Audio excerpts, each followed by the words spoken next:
Back to Iran, अभी मैंने ये पढ़ा, ईरान ने न्यूज़ बोली कि जो युआन में डील करेगा ऑयल में, उसका जहाज हम जाने देंगे, जो डॉलर में करेगा उसका जहाज नहीं जाने उसने देंगे। सबसे कमजोर कड़ी पे उसने चोट किया है अमेरिका के, और अमेरिका का डॉलर ही सबसे बड़ी कमजोरी है। और हमारी इंडिया, चाइना, ये ब्रिक्स मिलके अपनी जो करेंसी ला रहे हैं, ब्रिक्स करेंसी, अगर जिस दिन ये करेंसी इंप्लीमेंट हो गई तो ये करेंसी सबसे ज्यादा डैमेज डालेगा अमेरिका को। अमेरिका बहुत खतरनाक चाल चलने जा रहा है, उसके ऊपर $40 बिलियन का कर्जा है, और अमेरिका के पास इतना पैसा नहीं है कि वो कर्जा चुका सके। हाँ, $40 ट्रिलियन का कर्जा है, और उसके पास इतने पैसे नहीं है कि वो कर्ज को चुका सके। इसके लिए अमेरिका एक बहुत खतरनाक चाल चलने जा रहा है। अभी आप गौर करके देखेंगे कि इधर पिछले 2-4 सालों में क्रिप्टो की वैल्यू बड़ी डाउन हो रही है, कोई वैल्यू नहीं रह गई है क्रिप्टो का, बिटकॉइन का कोई वैल्यू नहीं है।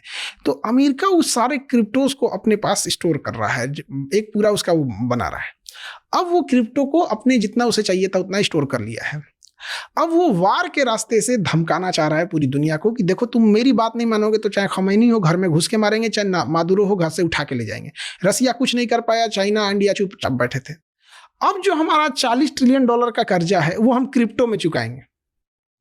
जैसे ये अनाउंस करेगा अमेरिका, तो देखिएगा ना, क्रिप्टो की वैल्यू बहुत बढ़ेगी। अब जब क्रिप्टो की वैल्यू बढ़ जाएगी तो कहेगा लो जब ये ले जाओ पैसा। अब जो क्रिप्टो में दे दिया वो पैसा, अब जैसे कर्जा चुका देगा, अब क्रिप्टो की वैल्यू डाउन करा देगा। यानी आपका पैसा भी चुका दिया, आपके पास कुछ बचा भी नहीं। मतलब हमने आपको पुराना नोट दे दिया, उसके बाद कह दिया नोट बंद।